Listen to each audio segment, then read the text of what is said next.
DXNൽ നമുക്ക് എങ്ങനെ മെമ്പർഷിപ്പ് എടുക്കുക എന്നുള്ളതാണ് ഈ പറയാൻ പോകുന്നത്. അത് ഓൺലൈൻ മെമ്പർഷിപ്പ് ഈസിയാണ്. അപ്പോൾ www. ഈ പറഞ്ഞതിന് ശേഷം ഇവേൾഡ് എന്ന് നമുക്ക് ചെയ്യാൻ പറ്റും. ഇവേൾഡിന് ശേഷം തുറക്കുമ്പോൾ ഇവേൾഡിൻ്റെ സൈറ്റ് വരെ എല്ലാം ടച്ച് ചെയ്ത് കൊടുക്കുക. വലത് ഭാഗത്ത് 3 വരകൾ ടച്ച് ചെയ്ത് കൊടുക്കുക. എന്നതിന് ശേഷം ഏറ്റവും താഴെ ബിക്കം എ ഡിസ്ട്രിബ്യൂട്ടർ എന്ന് വരും. അത് ടച്ച് ചെയ്ത് കൊടുക്കുമ്പോൾ ആദ്യം ഇവിടെ ഇങ്ങനെ വരും. നമുക്ക് കൺട്രി ഇത് സെറ്റ് ചെയ്യാൻ വേണ്ടി വരും. കൺട്രി സെലക്ട് ചെയ്ത് കൊടുത്തു. എന്നതിന് ശേഷം ഇന്ത്യയാണ് നമ്മുടെ ഇത്. അതെല്ലാം കഴിഞ്ഞു. ഇന്ത്യ ടച്ച് ചെയ്തു. ഇന്ത്യ കൊടുക്കുമ്പോൾ ഇന്ത്യ വന്നു. പിന്നെ അതിൻ്റെ കണ്ടീഷൻ മാറും. അത് മാറിയിട്ട് പിന്നെ അടുത്ത് നമുക്ക് കൊടുക്കാനുള്ളത് നമ്മുടെ ആരുടെ അണ്ടറിലാണോ ചെയ്യാനുള്ളത് അയാളുടെ സ്പോൺസർ ID കൊടുക്കുക. അതിന് തൊട്ട് താഴെ സ്പോൺസർ നെയിം ഓട്ടോമാറ്റിക് വരുന്നതാണ്. അതിൽ ചെറുതായിട്ട് ടച്ച് കൊടുക്കുമ്പോൾ അതിലേക്ക് എന്ത് ചെയ്യും വരും, ഇത് വരും. ഈ പറഞ്ഞ രൂപത്തിലുള്ള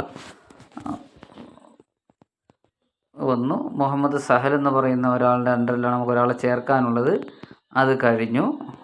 താഴോട്ട് സ്ക്രോൾ ചെയ്യുക. താഴോട്ട് വരുമ്പോൾ കണ്ടീഷൻസൊക്കെ വായിച്ച് എല്ലാം കഴിഞ്ഞു. അതിന് താഴെ ആ ചുവന്നതിൽ കണ്ടിന്യൂ. ഫസ്റ്റ് സ്റ്റെപ്പ് കഴിഞ്ഞു. 2ാം സ്റ്റെപ്പിലേക്ക് പോവുകയാണ്. അങ്ങനെ 2ാം സ്റ്റെപ്പിലേക്ക് പോകുമ്പോൾ പിന്നെ അവിടെ വരാൻ പോകുന്നത് നമ്മുടെ ഈ ആളിൻ്റെ ആധാർ നമ്പർ അടിച്ചു കൊടുക്കണം. ആധാർ നമ്പർ അടിച്ചു കൊടുത്തു. എല്ലാം വന്ന് ഈ സമയം ഈ ആധാറിൽ ലിങ്ക് ചെയ്ത നമ്പറിലേക്ക് എന്ത് ചെയ്യുന്നുണ്ട്, ഒരു മെസ്സേജ് ചെയ്യുന്നുണ്ട്. അതാണ് ഈ ഒരു 6 അക്ക നമ്പർ ശരി. എൻ്റർ യുവർ ആധാർ നമ്പർ ഒന്നും കൂടി അടിക്കണം. ഒന്നും കൂടി അടിച്ചു കൊടുക്കും. അത് ചെയ്യും. ആ നമ്പറിൽ അദ്ദേഹത്തിൻ്റെ നമ്പറിലേക്ക് പോയിട്ടുണ്ട്. ഇവിടെ ഒരു വെരിഫിക്കേഷൻ കോഡ് ചോദിക്കും. ഈ വെരിഫിക്കേഷൻ കോഡ് ചോദിച്ച് കഴിഞ്ഞിട്ട് സബ്മിറ്റ് അടിച്ചു കൊടുക്കണം. അതെല്ലാം കഴിഞ്ഞു. എന്നിട്ട് എന്ത് ചെയ്യുന്നു പറഞ്ഞാൽ വെരിഫിക്കേഷൻ കോഡ് കഴിഞ്ഞിട്ട് സബ്മിറ്റ് ചെയ്യും. അപ്പോൾ അതിന് മുന്നേ നമ്മൾ എന്ത് ചെയ്തിരിക്കണം, ഇയാളെ വിളിച്ച് റെഡിയാക്കണം. നിങ്ങൾക്ക് ഒരു നമ്പർ വരും, അത് എനിക്ക് പറഞ്ഞു തരണം എന്നോ അല്ലെങ്കിൽ നമ്മൾ എന്ത് ചെയ്യുക അടുത്ത് വെച്ചോ ചെയ്ത് കൊടുക്കണം. അപ്പോൾ നമുക്ക് എളുപ്പമായിരിക്കും ഈ കാര്യങ്ങളൊക്കെ ചെയ്യാനായിട്ട്. അപ്പോൾ ആ നമ്പറൊക്കെ അടിച്ചു കൊടുത്തു. അപ്പോൾ വീണ്ടും ചോദിക്കും. അത് അടിച്ചു കൊടുക്കുമ്പോൾ വീണ്ടും ചോദിക്കുന്ന ഒരു പിന്ന് നമ്മൾ ക്രിയേറ്റ് ചെയ്യണം. ഏതെങ്കിലും ഒരു നമ്പർ അടിച്ചു കൊടുക്കും. ഏതെങ്കിലും ഒരു 6 അക്കം അടിച്ചു കൊടുക്കും.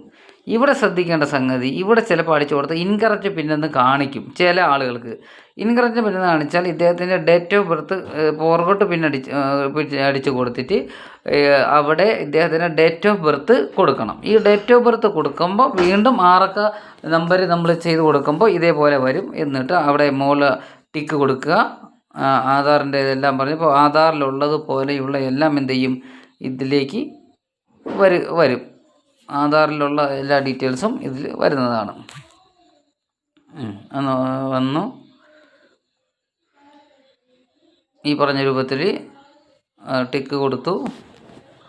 അതിൽ വന്നു. ഡിജി ലോക്കർ ഓപ്പണായി. അതെല്ലാം കഴിഞ്ഞു. നമ്മളിലേക്ക് വന്നു.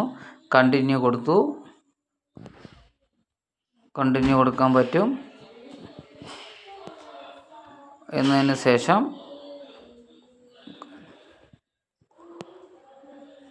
അപ്പോഴത്തേക്ക് പുതിയൊരു പേജ് വന്നു. സക്സസ്ഫുൾ ആയിട്ടുണ്ട്. അപ്പോൾ അതും കഴിഞ്ഞു. ക്ലോസ് കൊടുക്കുക. ക്ലോസ് കൊടുക്കുക.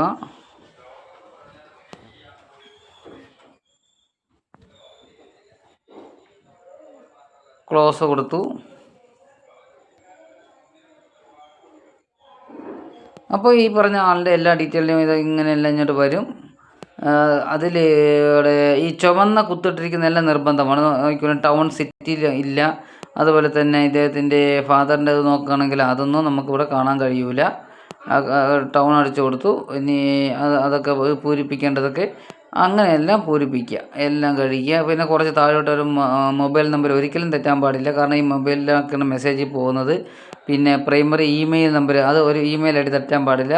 മാരീഡ് ആണെങ്കിൽ മാരീഡ്, അല്ലെങ്കിൽ ഒറ്റയ്ക്കാളാണെങ്കിൽ ഒറ്റയാൾ, അതൊക്കെയാണ് അവിടെ ശ്രദ്ധിക്കേണ്ടത്. അത് അടിച്ചു കൊടുക്കുക. സിംഗിൾ ആണെങ്കിൽ സിംഗിൾ എല്ലാം അടിച്ചതിന്. എന്നിട്ട് ആരെങ്കിലും ബെനിഫിഷ്യറി വയ്ക്കുന്നുണ്ടെങ്കിൽ എന്താണ് ആരെയാണ് വയ്ക്കുന്നത് അവർ ആ പേരും കൊടുക്കുക. എന്നിട്ട് അവരുടെ ബന്ധങ്ങളും എന്താണെന്ന് വെച്ചാൽ ആ ബന്ധങ്ങളും ഇവിടെ എന്ത് ചെയ്യുക കൊടുക്കുക. ഓക്കെ. എന്ന് കഴിഞ്ഞതിന് ശേഷം അടുത്ത പേജ് തുറന്നു വരും. അതിൽ അവസാനത്തെ 2 കുത്ത് അത് ടിക്കിട്ട് കൊടുക്കുക.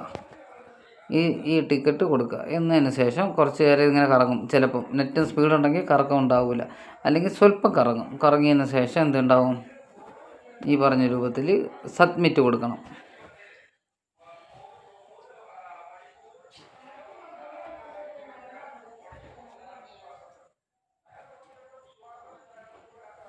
അവിടെ ഇങ്ങനെ കുറച്ച് നേരം കറങ്ങും.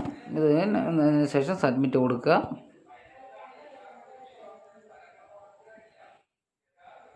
ഈ കറങ്ങുന്ന സമയമാണ്, അതോടെ റെക്കോർഡ് ചെയ്യുന്ന സമയത്ത് കുറച്ച് ഇത് ചെയ്ത് പോയാൽ മതി. എഡിറ്റിംഗ് ഞാൻ ചെയ്യാൻ നിൽക്കുന്നില്ല, കുറച്ച് വൈകും.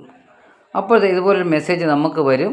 നമുക്ക് വന്നിട്ട് ഇത് നമുക്ക് പ്രിൻ്റ് എടുക്കാം. ഇതേ സമയം ആദ്യം കൊടുത്തിട്ടുള്ള ആ നമ്പറിലേക്ക് ഒരു മെസ്സേജ് പോകും. ആ മെസ്സേജ് ഒരിക്കലും കളയാൻ പാടില്ല. അതിൽ 6 അക്ക നമ്പർ ഉണ്ടാകും. ആ പാസ്വേഡ് കളയാൻ പാടില്ല.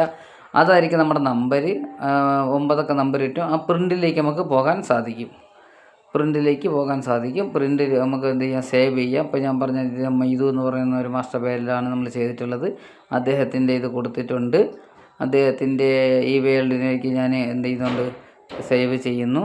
എന്നതിന് ശേഷം നമുക്ക് കൃത്യമായ രൂപത്തിൽ സേവും കൊടുത്താൽ ഇദ്ദേഹത്തിൻ്റെ ഫയൽ നമ്മളേക്ക് കിട്ടും. സേവ് കൊടുത്തു എന്നിട്ട് തിരിച്ചു പോകാം. ഇനി നമുക്കൊന്നും കൂടെ ഇതും കൂടെ നമുക്ക് ചെയ്യാൻ പറ്റും. എന്ന് പറഞ്ഞാൽ ഈ വേൾഡ് 2 സൈറ്റാണ് ഉള്ളത്. ഈ വാലറ്റ് ശരിയായിട്ടുണ്ട്. രണ്ടാമത്തത് ഫസ്റ്റ് ടൈം ലോഗിൻ എന്നുള്ള സാധനം കൊടുക്കാൻ പറ്റും. ഈ ഫസ്റ്റ് ടൈം ലോഗിൻ കൊടുക്കുമ്പോൾ പിന്നെ തുറന്ന് വരുന്നത് ഈ വിൻഡോയിൽ ഇദ്ദേഹത്തിൻ്റെ ഈ ഡിസ്ട്രിബ്യൂട്ടർ നമ്പർ കൂടെ കൊടുക്കണം, കൺഫേം കൊടുക്കണം.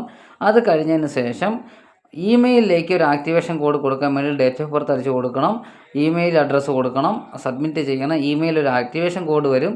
എന്നതിന് ശേഷം അതിലുള്ള ആക്ടിവേഷൻ കൊടുത്തിട്ടാണ് ഈ പറഞ്ഞ രൂപത്തിൽ നമ്മളൊരു പാസ്വേഡ് ക്രിയേറ്റ് ചെയ്യണം. ഒരു 8 അക്ക പാസ്വേഡ്. ആ 8 അക്ക പാസ്വേഡ് ക്രിയേറ്റ് ചെയ്യുമ്പോൾ നമുക്ക് എന്ത് ചെയ്യാൻ പറ്റും, ഈ വേൾഡ് തുറക്കാൻ പറ്റും. നിങ്ങൾ ആദ്യം നമ്മൾ പേജ് തന്ന ഈ വേൾഡ് എന്ന് പറഞ്ഞ സാധനം തുറക്കാനുള്ള പാസ്വേഡാണത്. ഈ വേൾഡ് എന്തിനെന്ന് പറഞ്ഞാൽ നമ്മളുടെ അംഗങ്ങളുടെ നില അറിയാൻ, നമ്മുടെ PV അറിയാൻ, നമ്മളുടെ റാങ്ക് അറിയാൻ, നമുക്ക് എത്ര അംഗങ്ങൾ വന്നു എന്നറിയാൻ, അവരുടെ നില അറിയാൻ തുടങ്ങിയ കാര്യങ്ങൾക്കൊക്കെ വേണ്ടിയാണ് ഈ വാലറ്റ് ഉള്ളത്. ഈ വാലറ്റ് ഇപ്പോൾ നമുക്ക് 6 അക്ക വന്ന് നമ്മുടെ മൊബൈലിൽ വന്നത് ഈ വാലറ്റാണ്. അത് നമുക്ക് എത്ര പൈസ ബാലൻസ് ഉണ്ടെന്ന് അറിയാൻ, നമ്മുടെ സ്റ്റേറ്റ്മെൻറ്റ് റിപ്പോർട്ട് അറിയാൻ, നമുക്ക് എത്ര PVൻ്റെ ഏതെല്ലാം തരത്തിൽ കമ്മീഷൻ കിട്ടുമെന്ന് അറിയാൻ തുടങ്ങിയ സാമ്പത്തികമായിട്ടുള്ള കാര്യങ്ങൾക്ക് വേണ്ടിയാണ് ഈ വാലറ്റ് ഉള്ളത്. അതോടൊപ്പം തന്നെ നമ്മുടെ പൈസയെ എങ്ങനെ ബാങ്കിലേക്ക് ട്രാൻസ്ഫർ ചെയ്യാം. 3500 രൂപയിൽ കുറവാണ് നമുക്ക് കമ്മീഷൻ വന്നിട്ടുണ്ടെങ്കിൽ അത് ബാങ്കിലേക്ക് ട്രാൻസ്ഫർ ചെയ്യാൻ പറ്റും. 3500 രൂപയ്ക്ക് മുകളിലാണ് വന്നിട്ടുള്ളത് എങ്കിൽ നമുക്ക് എന്ത് ചെയ്യാൻ പറ്റും, നമുക്ക് ബാങ്കിലേക്ക് തന്നെ നേരിട്ട് വരും ബാങ്ക് കൊടുക്കുമ്പോൾ.